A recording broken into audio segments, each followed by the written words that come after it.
Hola oyentes de Radio Sefarad y bienvenidos a la Geografía del Yiddish, como siempre de la mano de Barda Fishbein. ¿Qué tal, Barda? Hola Jorge, hola a los oyentes de Radio Sefarad. Hoy nuevamente vamos a visitar un pueblo de Ucrania, ¿no? Llamado Malin o Malin. Así es, exactamente. Y es una localidad, Malin o Malin, perteneciente a la región ucraniana de Zhitomir y está situado a unos 100 kilómetros al noroeste de Kiev. Fue parte del territorio polaco hasta 1793, cuando tras la segunda división de este país pasó a integrarse en Rusia. 4 años después se incorporó a Ucrania. Se sabe fehacientemente que hacia 1784 había ya presencia judía en Malin, concretamente 28 judíos en aquel año, aunque la mayoría de historiadores afirman que probablemente los había también antes. En 1847, menos de una centuria después, ya eran 1060, con un crecimiento sostenido, como lo indica que 30 años más tarde su número fuera ya de 1720. Y ya a finales del siglo XIX, algo más de 2500, lo que representaba el 59% de la población total. Por esa época había allí una sinagoga, 2 casas de oración y un hospital judío. Predicó en la ciudad un rabino que se hizo famoso, de nombre Nahum Weisblatt, que no era oriundo de Malin, sino nacido en Narodichi, ciudad que tuvo una comunidad judía desde el siglo XVIII y que por su cercanía a Chernóbil se vio afectada en 1986 por el accidente nuclear y su población, judía y no judía, debió ser evacuada, como todos sabemos que ocurrió con este desastre nuclear. La fama de Weisblatt procedía de sus prédicas de gran brillantez, su manera justa y sabia de dirimir disputas, sus inspiradas lecciones en la yeshiva local y el reconocimiento de su trabajo solidario y de caridad con los más desfavorecidos. Todo ello lo condujo a convertirse en el año 1902 en rabino de Kiev, la gran ciudad de numerosa población judía. Durante la revolución de 1917, el gobierno municipal de Malin cambió varias veces según prevaleciera uno u otro bando, comunistas o anticomunistas. En el año 1919, tras la Primera Guerra Mundial, la banda del antisemita Sokolovsky llevó a cabo un pogromo en Malin, provocando numerosas víctimas sin que se conozca con exactitud su número, al igual que muchos daños materiales, porque no se registraron oficialmente los hechos. Entre 1920 y 1930 había una escuela judía fundada unos años antes, una segunda escuela con 315 alumnos y otra más aún, donde estudiaban 352 jóvenes judíos y daban clases 65 profesores.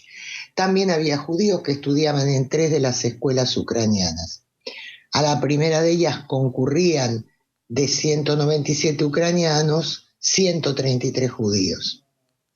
En 1939, previo a la Segunda Guerra Mundial, 3.600 judíos, el 32% de la población, vivían en la ciudad de Malin y 230 en pequeñas aldeas de sus alrededores. Cuando se produjo la ocupación nazi en julio de 1941, unas 120 personas del pueblo, pero en su mayoría judías, fueron obligadas a dejar sus hogares. Luego las reunieron en una fábrica de muebles de la ciudad, donde los dejaron a la intemperie en un patio durante varios días para finalmente fusilar a los adultos y, por si esto hubiera sido poco, en un acto de máxima barbarie, enterraron vivos a los niños. Algunas fuentes afirman que en el grupo había unas 30 mujeres con niños pequeños. Los judíos de Malin de todas las edades fueron asesinados en su mayor parte en diversas acciones durante agosto y septiembre del mismo año de la ocupación. De acuerdo a información obtenida por los soviéticos, habrían sido fusilados entre 670 y 1000 judíos y luego enterrados en 5 fosas comunes en el cercano barranco de Sherbov Yar.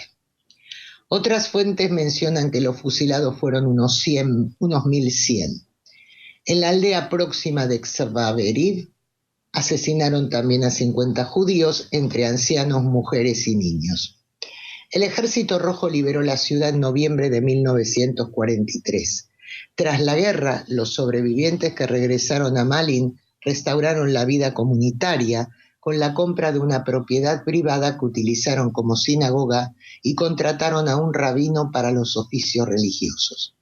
La Keilah se registró como tal en abril de 1945. Por otra parte, varios años después, concretamente en 1953, los miembros de la comunidad desenterraron los restos de los asesinados en el barranco Sherbov Yar, que yacían en una fosa común, y les dieron sepultura en el cementerio judío. En el barranco erigieron un monumento con una inscripción en yiddish como recuerdo a su memoria. De acuerdo a los datos de un censo del año 1959, 1.200 judíos continuaban viviendo en la ciudad, aunque su número fue siendo cada vez menor, ya que los jóvenes emigraban a otros destinos en busca de mejores oportunidades de educación y trabajo. Al desintegrarse la Unión Soviética, los que aún quedaban en el pueblo emigraron a Estados Unidos, Israel y Alemania. Pero en la década de 1990, una vez más se hizo un intento de reorganizar la comunidad que desafortunadamente no fructificó, y en 2017 quedaban solamente 30 judíos en Malin, la mayoría de ellos ancianos. Bien, vamos con las personas destacadas, como siempre hacemos de cada shtetl, de cada pueblecito.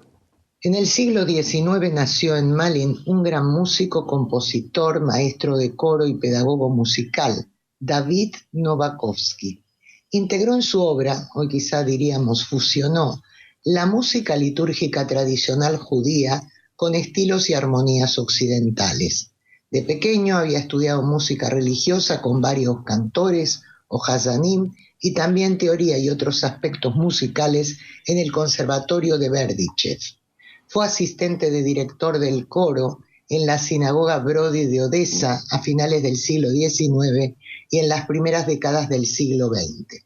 En esa época también fue profesor de música del asilo de huérfanos de Odessa y en otras 3 escuelas de música.